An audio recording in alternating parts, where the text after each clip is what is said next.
সুতরাং কারো গীবত করে ফেললে পরে যখন আমার বুঝ আসবে তখন আমি কি করব। খুবই ইম্পর্টেন্ট একটা বিষয়। ইচ্ছাই হোক অনিচ্ছাই হোক অনেক সময় অনেক মানুষের গীবত আমরা করে ফেলি।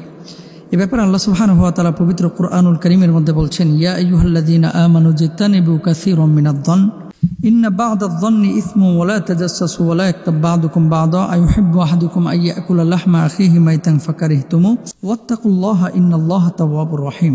হে মুমিনগণ, তোমরা অধিক অনুমান থেকে দূরে থাকো। নিশ্চয়ই কোনো অনুমান গুনাহের কাজ। আর তোমরা অন্যের দোষ খোঁজাখুঁজি করো না এবং একে অপরের গীবত করো না। তোমাদের মধ্যে কেউ কি তার মৃত ভাইয়ের গোশত খেতে পছন্দ করবে? তোমরা তো তা অপছন্দই করে থাকো। তোমরা আল্লাহকে ভয় করো, নিশ্চয় আল্লাহ তওবা কবুলকারী অসীম দয়ালু। গীবত কাকে বলে? গীবত আমরা রাসূল আকরাম সাল্লাল্লাহু আলাইহি ওয়াসাল্লামের হাদিস থেকে জানতে পারি। আবু হুরায়রা রাদিয়াল্লাহু তাআলা আনহু তিনি বলছেন, আপনারা কি জানেন গীবত কাকে বলে? সাহাবীরা বললেন, আল্লাহ ও তার রাসূল সাল্লাল্লাহু আলাইহি ওয়াসাল্লাম ভালো জানেন। রাসূল সাল্লাল্লাহু আলাইহি ওয়াসাল্লাম জবাব দিলেন, আপনার ভাই যা অপছন্দ করে তার অনুপস্থিতিতে আলোচনা করাটাই হচ্ছে গীবত। এক সাহাবী বললেন, যদি আমি এমন কোন দোষের কথা বলি যা তার মধ্যে আছে তাহলে কি গীবত হবে? নবীজি সাল্লাল্লাহু আলাইহি ওয়াসাল্লাম বললেন, দোষের কথা বললেন তা যদি তার মধ্যে থাকে তাহলে তো তা গীবত হলো। আর যদি এমন কিছু বলেন যা তার মধ্যে নেই তাহলে তো আপনি তাকে অপবাদ দিলেন। সহিহ মুসলিমের হাদিস।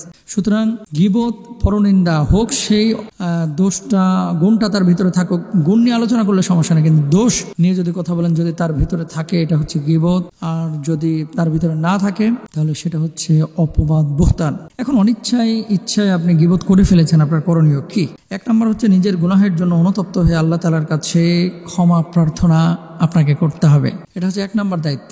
আল্লাহর কাছে ক্ষমা প্রার্থনা করবেন যে আমি এই গুনাহটা করেছি, আল্লাহ আপনি আমাকে মাফ করেন। দুই নম্বর, যে ব্যক্তির গীবত করেছেন তাকে গীবত করার কথা জানিয়ে ক্ষমা চাওয়া সম্ভব হলে ক্ষমা চান। তবে যদি ক্ষমা চাইতে গেলে হিতের বিপরীত হওয়া ভয় থাকে, তাহলে ভুল বোঝাও সম্পর্ক নষ্ট হয়ে যাওয়ার ভয় থাকে, তাহলে তার কাছে ক্ষমা চাওয়ার কোনো প্রয়োজন নাই। অর্থাৎ আপনি কারোর কাছে বলতে গেলেন যে তোমার ব্যাপারে আমি এই গীবতটা করেছি, তুমি আমাকে মাফ করে দাও, এভাবে যদি আপনি বলেন, অনেক সময় এটা হিতের বিপরীত হওয়ারই কথা। তাহলে আপনি এমনি বলবেন যে ভাই কোনো অন্যায় করে থাকলে আপনি আমাকে মাফ করে দিন, তাহলে কিন্তু সে যদি বলে যে মাফ করে দিলাম, ইনশাআল্লাহ মাফ হয়ে যাবে। 4 নাম্বার, যার গীবত করেছেন তার জন্য আল্লাহর কাছে দোয়া করুন। এই গীবতের কাফারা হতে পারে ইনশাআল্লাহ। তার কল্যাণের জন্য আল্লাহর কাছে দোয়া করেন এবং কখনো আরেকজনের গীবত আসলে আমরা করব না। আল্লাহর কাছে তার কল্যাণের জন্য দোয়া করলে এটা কাফারা হতে পারে। 4 নাম্বার, যাদের সামনে গীবত করেছেন তাদের সামনে ওই ব্যক্তির প্রশংসা করুন, এটাও গীবতের কাফারা হতে পারে। আপনি যাদের সামনে তার ব্যাপারে উল্টাপাল্টা বলেছেন, এই মানুষগুলোর সামনে তার ব্যাপারে এখন আপনি প্রশংসা করবেন। ইনশাআল্লাহ আশা করা যায় আল্লাহ সুবহানাহু ওয়া তাআলা ক্ষমা করবেন, আল্লাহ সুবহানাহু ওয়া তাআলা মাফ করবেন। তাহলে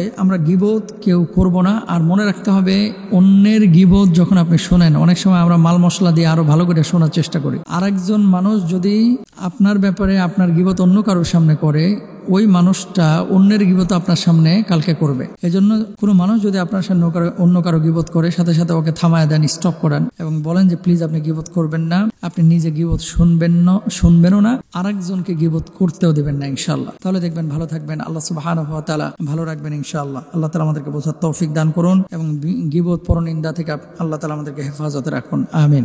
আসসালামু আলাইকুম।